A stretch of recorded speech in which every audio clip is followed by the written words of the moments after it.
नमस्कार दोस्तों, कोलकाता में डॉक्टर्स आज भी प्रोटेस्ट कर रहे हैं। हॉस्पिटल में भी लोग अनसेफ है और वो भी डॉक्टर्स।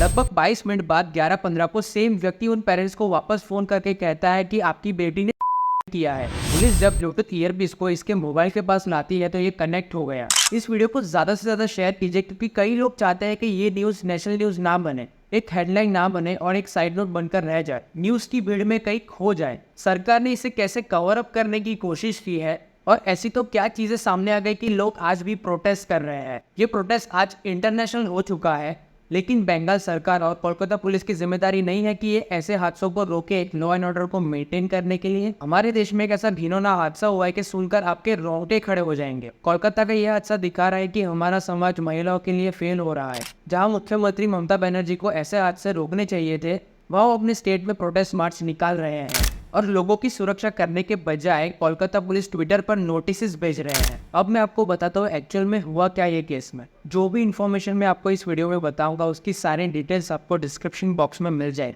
कोई भी चीज मैं अपने मन से नहीं बताऊंगा। ये केस जितना सिंपल लग रहा है उतना है नहीं। ये केस है कोलकाता में स्थित आरजेकर मेडिकल कॉलेज से। इसका डिटेल ओवरव्यू अभी तक काफी लोगों को नहीं पता। पूरे देश पर और स्पेशली बंगाल पर एक सवाल खड़ा कर रहा है। जो भी लोग बंगाली लैंग्वेज में वीडियोस बना रहे हैं या बंगाल में रहने वाले लोग वीडियोस बना रहे हैं, लोगों को जागरूक करने के लिए 1 by 1 टेक डाउन किया जा रहा है। कम्युनिटी गाइडलाइंस के नाम पर टेक डाउन किया जा रहा है। कहीं पर भी प्रोटेस्ट हो, इन्हें कोई प्रॉब्लम नहीं है, पर बंगाल में प्रोटेस्ट नहीं होना चाहिए। कोई तो है इसके पीछे जो चाहता है कि सारी चीजें बैक टू नॉर्मल तुरंत हो जाए।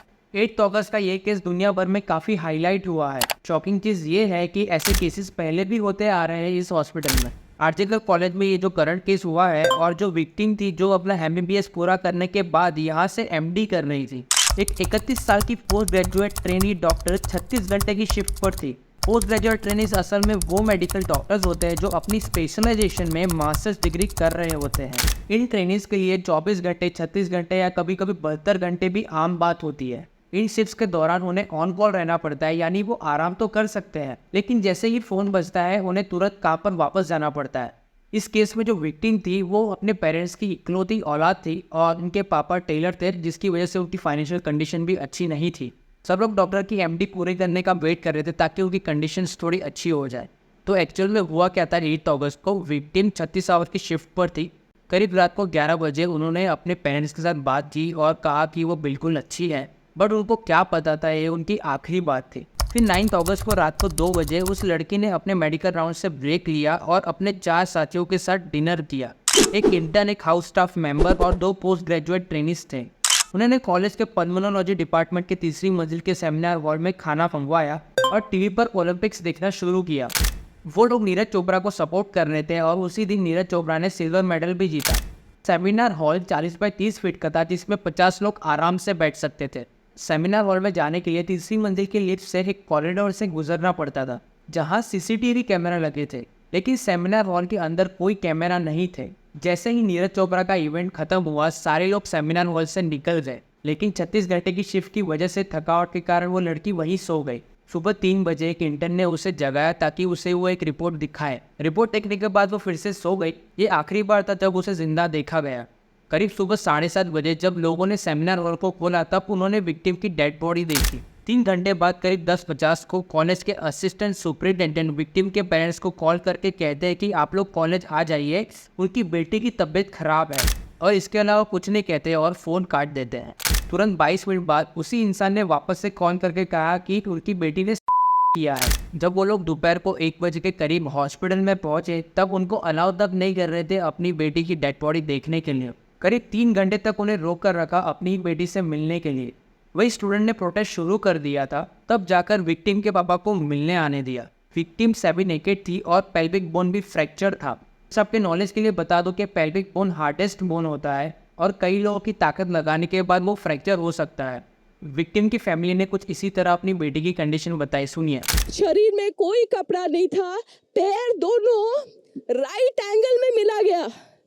राइट एंगल में एक पाँव बेड के इस तरफ, एक पाँव बेड के इस तरफ मिला गया। बाकी की डिटेल में मैं नहीं जाऊंगा, आपको ऑलरेडी पता है, पर विक्टिम पर तो जुल्म हुआ था वो लिमिट के बाहर हो गया था।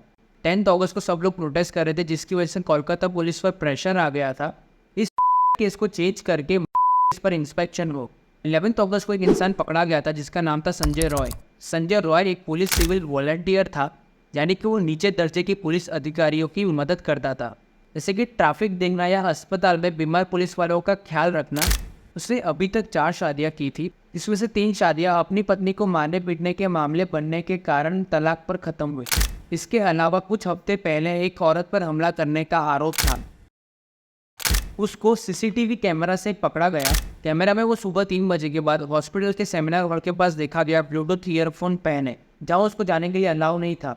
ये ब्लूटूथ का इस केस के साथ काफ़ी लेना देना मैं आगे समझाता हूँ। 30 से 40 मिनट के बाद उसे सेमिनार हॉल के बाहर निकलते हुए देखा गया, पर इस बार उसके गले में ब्लूटूथ नहीं था। ये वही सेमिनार हॉल है जहाँ विक्टिम मौजूद थी। संजय रॉय ने अपना ब्लूटूथ ईयरफोन सेमिनार हॉल के पास छोड़ दिया था, और जब पुलिस को हेडफोन्स उस सेमिनार हॉल से मिला और जब वो संजय रॉय के फ़ोन के पास ले गए तब वो कनेक्ट हो गया, जो सबूत था कि वो वहाँ था। और जब उसे पकड़ा गया तब कुछ ही घंटों में उसने अपना क्राइम कबूल किया और उसे फांसी की सज़ा दी गई। 12 अगस्त को एक अजीब घटना हुई। आरजीकर मेडिकल कॉलेज के स्टूडेंट्स कॉलेज के प्रिंसिपल डॉक्टर संदीप घोष से रिजाइन की मांग कर रहे थे, लेकिन स्टूडेंट्स के लिए हैरानी की बात यह थी, सिर्फ 9 घंटे बाद राज्य सरकार ने डॉक्टर संदीप घोष को कोलकाता नेशनल मेडिकल कॉलेज का प्रिंसिपल बना दिया। लेकिन वहाँ के स्टूडेंट्स ने डॉक्टर संदीप घोष को गेट पर ही रोक दिया और ये केस और बड़ा हो गया। आखिरकार 13 अगस्त को ये केस हाईकोर्ट तक पहुंचा और हाईकोर्ट भी इस केस को लेकर काफ़ी हैरान था। हाईकोर्ट ने स्टेट रिप्रेजेंटेटिव और कोलकाता पुलिस से सवाल पूछा कि उन्होंने डॉक्टर संदीप घोष से बयान क्यों नहीं लिया, जो प्रिंसिपल थे और विक्टिम के पेरेंट्स के कांटेक्ट में थे। दूसरा सवाल ये था कि क्यों इसे केस कहा गया जबकि ये क्लियर केस और केस था। पेरेंट्स को 3 घंटे क्यों इंतजार करवाया गया और उनकी बेटी को तुरंत क्यों नहीं दिखाया गया जब उन्हें बताया गया कि उसने किया है। 13 अगस्त की शाम को ये केस सीबीआई को सौंपा गया, क्योंकि Kolkata judicial system Kolkata police पर अपना विश्वास खो चुकी थी, जैसे कि कोलकाता के लोग भी। जब सीबीआई को केस सौंपा गया तब स्टूडेंट्स को पता चला कि क्राइम सीन के पास रिकंस्ट्रक्शन का काम हो रहा था, तो साबित करता है कि सबूतों को छुपाने की कोशिश की जा रही थी और इसमें एडमिनिस्ट्रेशन का भी हाथ था। स्टूडेंट्स ने सब कुछ किया ताकि सबूतों को छेड़ा ना जा सके। 14 अगस्त की शाम को इंडिपेंडेंस के एक दिन पहले आरजीकर मेडिकल कॉलेज के स्टूडेंट्स ने रिक्लेम द नाइट के नाम पर एक प्रोटेस्ट और मार्च किया, लेकिन उन्हें हैरानी तब हुई जब गुंडे ट्रक में भरकर कॉलेज में लाए गए और उन्होंने सबूतों को मिटाने की कोशिश की। उन्होंने कई डॉक्टर्स पर हमला किया, जिससे कई लोग घायल हो गए। गुंडे सेमिनार हॉल की तीसरी मंजिल को तोड़ने गए थे, पर गलती से उन्होंने दूसरी मंजिल को ही तोड़ दिया, जिससे सबूत बचे रहे। कई डॉक्टर्स ने पुलिस को बुलाने की कोशिश भी की, लेकिन कोई जवाब नहीं मिला, हालांकि पुलिस स्टेशन कॉलेज के बिल्कुल नज़दीक है। ये दर्शाता है कि जो भी इस अपराध में शामिल है वो बहुत ही ताकतवर और राजनीति से जुड़े हुए हैं। एक और बात ये साबित होती है कि क्योंकि फॉरेंसिक रिपोर्ट के मुताबिक 151 mg सीरम मिला, जो एक आदमी से पॉसिबल नहीं है। आरोपी संजय रॉय के शरीर पर एक भी चोट नहीं थी, जो इम्पॉसिबल लगता है जिसने वाकई किसी की हत्या की होती। अब ये मामला पूरे भारत में फैल चुका है और मेडिकल कॉलेज के स्टूडेंट्स और लोग जस्टिस मांग रहे हैं। डॉक्टर्स की मांग है कि सेंट्रल प्रोटेक्शन एक्ट लागू किया जाए, जो डॉक्टर्स को सुरक्षा देगा। हॉस्पिटल में सिक्योरिटी को मजबूत किया जाए ताकि कोई भी अनजान लोग वहाँ ना आ सकें। अच्छी फैसिलिटीज़ जैसे कॉल रूम्स को बनाया जाए। अब सुप्रीम कोर्ट ने इस मामले को अपने हाथ में लिया, जो एक अच्छी खबर है, लेकिन हमें अपनी आवाज़ उठानी होगी और लड़ना नहीं छोड़ना चाहिए, क्योंकि परिवर्तन तभी आता है जब हम लड़ते हैं। क्योंकि आज भी भारत में कई औरतें अपनी वर्कप्लेस में भी सुरक्षित महसूस नहीं करती। अगर आप मेडिकल फील्ड से नहीं है तभी भी ये मामला आपका है, क्योंकि ये देश की औरतों की सुरक्षा का सवाल है। अगर आप सोचते हैं कि हम आज़ाद हैं तो शायद आप गलत हैं, क्योंकि इस देश में अब भी अपनी बेटी, बहन या माँ को अकेले बाहर जाने से सुरक्षित महसूस नहीं करते। इसलिए हमें इसके खिलाफ लड़ना चाहिए। इस वीडियो को जितना हो सके उतना लोगों के साथ शेयर कीजिए, ताकि डॉक्टर्स और महिलाओं की आवाज़ को सुन सके और न्याय हो सके।